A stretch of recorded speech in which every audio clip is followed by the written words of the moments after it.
Friends, முட்டையை கடையில் எப்படி பார்த்து வாங்கணும்? கடையிலேருந்து நம்ம முட்டையை வாங்கிட்டு வந்துடுறோம். ஓகே, வீட்டுக்கு வாங்கிட்டு வந்த முட்டையில் எது நல்ல முட்டை எது கெட்ட முட்டைன்னு எப்படி கண்டுபிடிக்கிறது? அதுக்கு தான் ஒரு மெத்தட் இருக்குது. நீங்கள் ஒரு பாத்திரத்தில் தண்ணி வச்சுக்கோங்க. நீங்கள் கடையிலேருந்து வாங்கிட்டு வந்த முட்டையெல்லாம் எல்லாத்தையும் அந்த தண்ணிக்குள்ளே போடுங்க. போட்டு இதே மாதிரி பாத்திரத்துக்குள்ளே உள்ளே போயிடுச்சு அப்படின்னா நீங்கள் வாங்கினது எல்லாமே நல்ல முட்டை. அப்படி ஒருவேளை எந்த முட்டையாவது மேலே மிதந்துச்சு, இப்படியே மிதந்துக்கிட்டே இருக்கும் தண்ணிக்குள்ளே போகாமல், அப்படி மிதக்குது அப்படின்னா அந்த முட்டை கெட்டுப்போன முட்டை. அதை நீங்கள் யூஸ் பண்ண வேண்டாம். இந்த மாதிரி ஈஸியாக கண்டுபிடிச்சிக்கலாம்.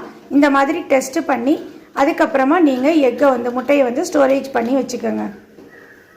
முட்டையை நாம் தினமும் எதுக்காக எடுத்துக்கிறோம்? நிறைய ப்ரோட்டீன் இருக்குது அப்படிங்கிறதுக்காக டெய்லி ஒரு முட்டை எடுத்து சாப்பிட்டுட்டு இருக்கோம்.